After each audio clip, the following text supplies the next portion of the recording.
Never gets old, does it? Looking at all this beauty. I love fall so much. Autumn is certainly my favorite time of the year. I mean, this is the earth at its essence, at its most colorful, at its most mystical. Nature is truly an amazing artist. So, I want to tell you a real spooky story. One that I've been wanting to tell for years. And the reason why I've put it off for so long is because over the years, off and on, I couldn't decide whether I wanted to put this in writing or if I wanted to make a vlog about it. Obviously, I decided on the latter. So, this story takes place many years, many decades back. Now, for those of you who attend Ccbc, you're going to find the story quite provocative because I don't know how many people there know about the story because it's old.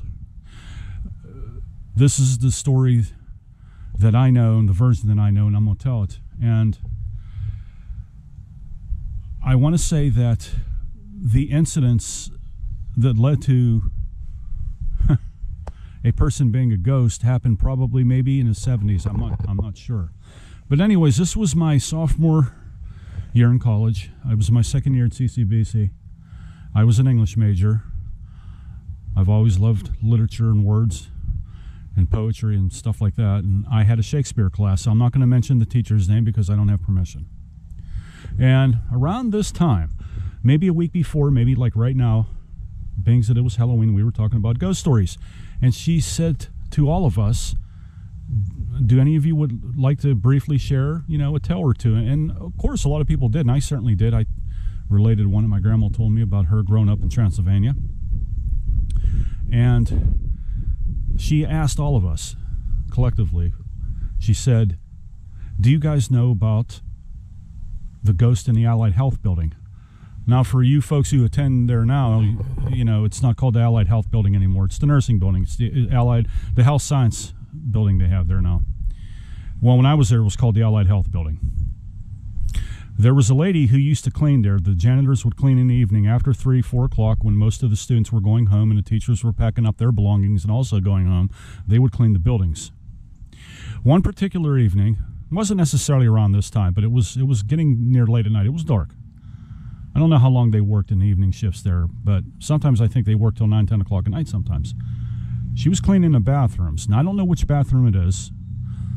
I have been in an Allied Health Building, but I don't think anybody really knew exactly which bathroom it was. But this lady was cleaning the bathroom. She was cleaning the stalls, and she began the process of cleaning the mirrors. And she sprayed the mirrors with that that foamy stuff. And she had the presence that somebody was there with her. Someone was there. Someone was watching her. And when she proceeded to wipe the mirror, there was a man standing behind her. A man in a black suit with a very, very Snow White dressed shirt on with a black tie, gray hair combed back with a mustache. And she said, I'm very sorry, sir. I did not know you were in here. I will come back later. He didn't say nothing. So she waited and she waited and she waited 10 more minutes. She kept looking at the bathroom door to see if this gentleman would come out, and she waited and she waited. And then she went about her business. She took the turn. She went somewhere around the corner of the hallway, and she come back. Now, in order to get out of the building, the man had to walk down a corridor, and he had to go open a door that was down there that was very noisy. So if he would have opened it, she would have heard it slam. Vice versa, if somebody was coming in, they would be able to hear the noise, the bang. You see? She didn't hear none of that.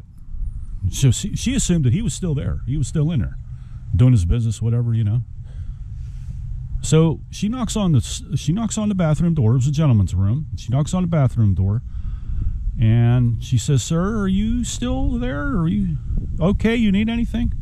Nobody answered. She walked in there. There was no one in there. He was gone. Well, she thought that was kind of peculiar because she had the obvious still under the impression that he was still in the building.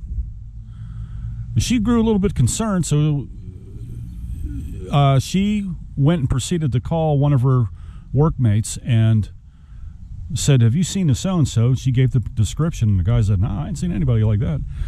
So then another team member come over, and said, you know, he decided to enter the conversation, and he says, "What's wrong? Is something going on here?" She's like, "There's a person in this building. He's not supposed to be in here. I tried to get him out and ask if he needed anything, but he seems to have disappeared. He was in the bathroom when I was cleaning it, and then now he's gone. I don't know where he's at." Well, as they were talking about that, guess what? They looked down the corridor where that door was, or he would have got out in the first place, and he was standing there, and he was staring at them all. Well, they all got excited, and the one guy was brave enough to approach this man, and he started walking down there real quick. And he said, "Sir, excuse me, but you need to come here. We need to talk to you for a minute. You're not supposed to be in here. The building's closed. It's closed off to the public. You have to leave," you know, doing all the necessary things to try to direct the man amicably to get out of there. So there's this one little entranceway or exit, whatever you want to call it, that was on the left-hand side, and he decided to walk down that way. But what that was just nothing but a closet space for them, for the cleaning people at night. So he walked down there to see where that gentleman was. He was gone. There was nobody there. There was nobody there. So it started to float around that the Allied Health building was haunted by a ghost. One more time, the very next night, lady's in there. Now she's kind of paranoid because she's expecting the worst. And she sees the gentleman one more time while she's making her rounds, and he's standing over here by the door to a classroom.